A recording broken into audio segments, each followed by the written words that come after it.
Tapos naka-Acra full system titanium. Pogi, titanium. Grabe. Sarap sa tenga. Buti pa akong bagay nung L300. Malakas din.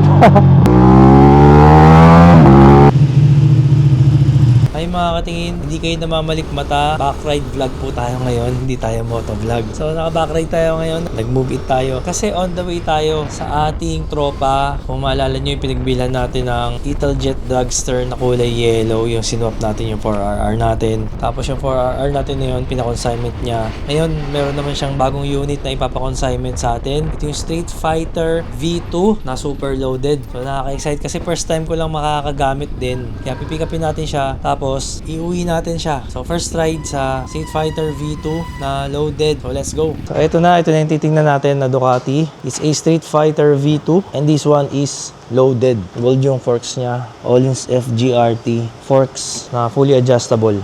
Ito yung adjustment niya. Halos parehas dun sa nakakabit sa R1 ko. Tapos naka TTX Öhlins rear shock. Fully adjustable din yan. Pag medyo na siya adjustment dito, may adjustment pa siya dito. Ito yung top of the line. Pag TTX, yan yung racing suspension. Tapos makikita natin, naka Duca bike siya na rear set. AEM naman na rear sprocket. Duca bike na parang holder siya ng sprocket eh. Wire pa siya, racing wire. Pogi, no? Bago gulong. Naka Pirelli Super Corsa SP. Tapos naka Acra full system titanium. Kita nyo naman. Pogi, titanium. CNC Racing na engine guard, RNG, frame slider, naka winglet na Brembo calipers, tapos naka full floating TNC Racing na radiator guard, tapos naka full 6 seat cowl, NRC tail tidy, TWM na quick release gas cap, naka Rizoma original na winglet mirror or side mirror, tapos yung Odo 9788 yung Odo nya, Öhlins steering damper, tapos CNC Racing na bracket, Ducati na parang comfort seat kasi malambot parang Alcantara yung fabric niya. Naka RNG Racing din pala siya na tank protector carbon. Naka PPF din. Tapos carbon din tong exhaust shroud. Sa labas. Grabe. Sarap sa tenga. Ang lakas. Kahit mahaba yung muffler, ang lakas. Solid. Thank you, boss. So ito na, first ride sa Ducati Street Fighter V2. Yun.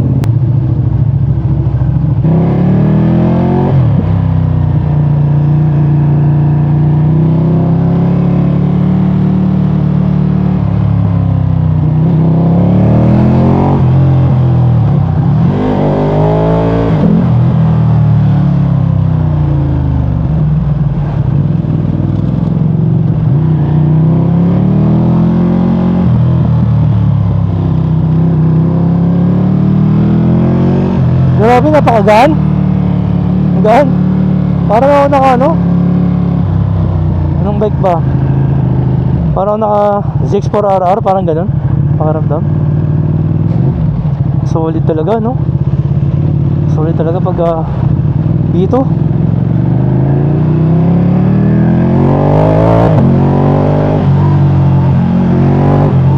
Tsaka yung power niya malakas na hindi ka tatakutin. Kung nasanay ka na sa mga 1000cc, sakto lang sa iyo yung power niya. Siyempre sa mga beginners sa big bike, malulula ka sa kanya, sobrang lakas talaga. Pero hindi siya kasing halimaw talaga ng mga 1000. Kaya it's a good thing na hindi siya sobrang lakas.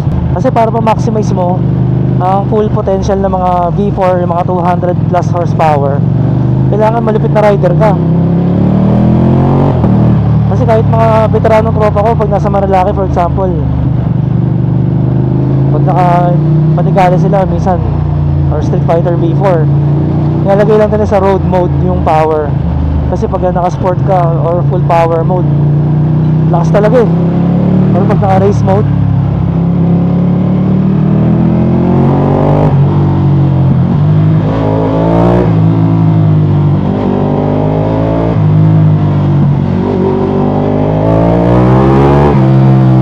Desmo.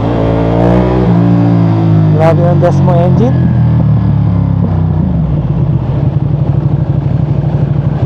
Desmo drop. atomic valves. Talagang iba yung pakiramdam eh. Napaka premium, napaka high end, no?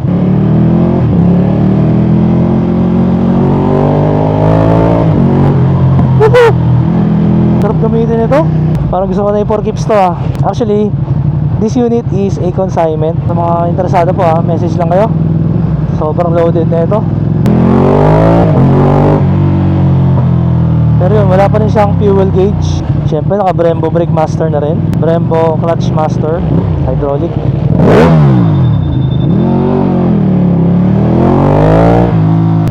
Buti pa akong bagay nung L300. Malakas din. Malakas pala, di ko lang napipiga kanina. So kagandaan na itong V2 na to, mas matulin to kaysa sa V2 ngayon, sa V2S ngayon. Binaba na yung horsepower ngayon ng mga bagong V2 kasi ginawa nila mas rider friendly, mas beginner friendly na ngayon yung mga V2. Pero dito sa V2 na to, hardcore, pang hardcore riders to. Pero very good bike pa rin para matuto kumpara mo sa mga V4. Yung learning curve dun mas makomplikado, mas kailangan mo na mas maraming practice, kailangan mo maging mas malakas ang loob mo. Kung di mo rin naman ma-maximize yung power, diba, anong sense? Tapos syempre sa gas, mas malakas yun kasi V4 eh. Sobrang gaan ng V2. Ayun, ramdam na ramdam ko yung gaan. Tsaka comfort ha. Fairness, ganda ng comfort seat. Malambot, laki ng tunog eh, no? At syempre, dahil nga 2 cylinder, meron siyang torque down low. Parang madali, maaga mo ma-achieve yung power na. Perfect sa mga city riding, stop and go riding, or mga malalaki ganyan. Talagang mas usable yung power niya. Kasi mga 4 cylinder, di ba? Medyo nasa mid to higher rev range yung power niya. So hindi mo masyadong nagagamit pagka, for example, city, ganyan, or stop and go. Tsaka hindi naman siya sub-sub. Hindi rin naman siya sobrang upright. Sakto lang, pero hindi ka makakawit dito.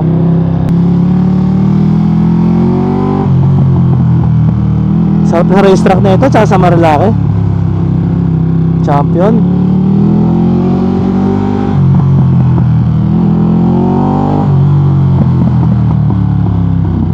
So para kanino ba ang mga V2 tsaka V4? Kasi ang mga V2 para to sa mga beginners, or dun sa mga hindi naman masyado sa into power. Mas gusto nila yung lightness, yung mas friendly kumbaga. Ngayon naman yung mga V4 naman para sa mga veterans, sa mga professional, malalakas ang loob, speed freaks, yung mga gusto mo talaga powerful, best of the best, top of the line. Nandun na lang sa lahat. Kung wala ka nang i-upgrade.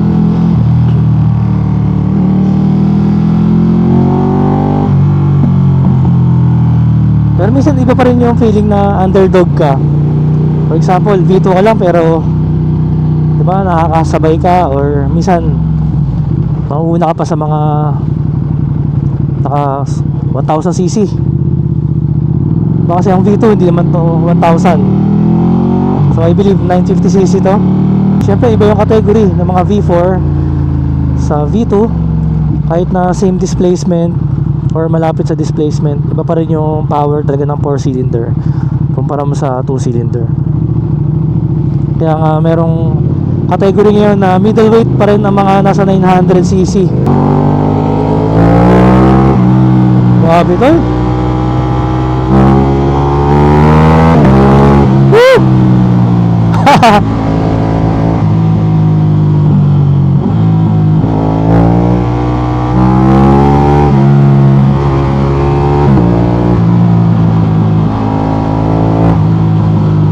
Try natin yung filter sa traffic kung kaya ba. Di ba talaga pag magaan tsaka mababa yung seat height, oh, di ka ma-intimidate sa kanya eh. Oh.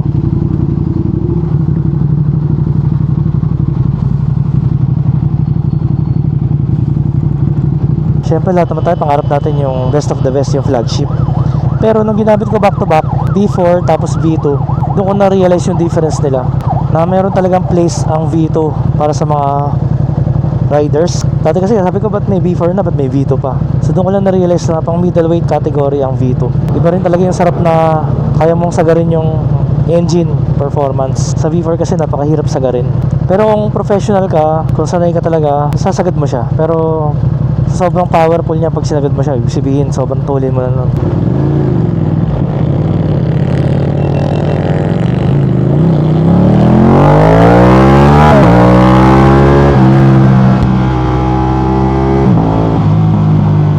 Sarap ng play ng Öhlins. Suspension. Wow, nakakatakot. Parang tutumba.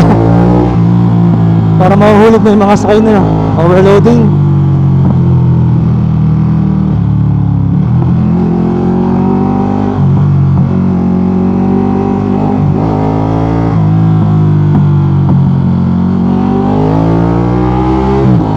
At good thing, bumaba pala yung gas ha. Bumaba ng mga 5 pesos. So thank you Lord. From 96 naging 91 sa mga small players yun. So very good. Ibang klase. At syempre itong bike na to is consignment. So sa atin po pwede kayong magpa-consign, meaning kung may binibenta kayong motor, pwedeng kami nang bahala magbenta ng bike nyo. Gagawin natin na review. Kung hindi ko pa siya na-review,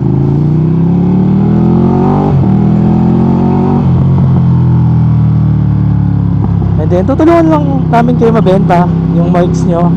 Ang sa akin lang, basta meron tayong ma-experience at ma-review. Tsaka ang ganda naman sa atin, pag nagpa-consignment sa atin sa katingin bikes, pwedeng swap or financing. Wow! So mas mataas ang chance na mahanapan natin ng deal ang inyong motor dahil mas flexible tayo.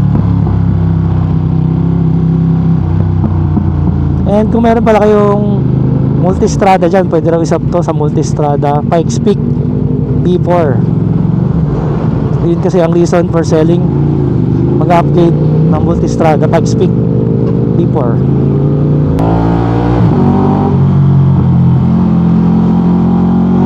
Wow!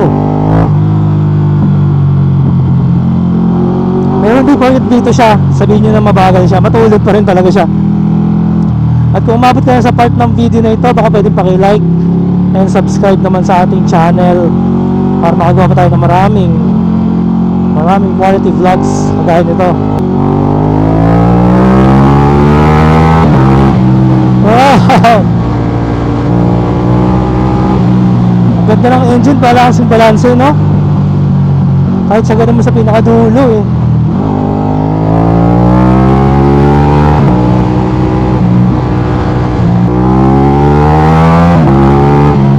Wow! Sarap!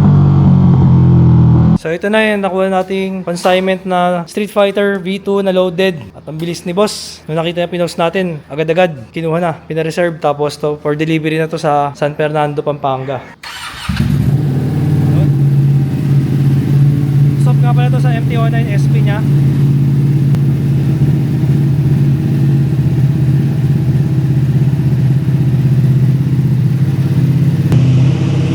Yan. Sold kagad. Ang araw lang.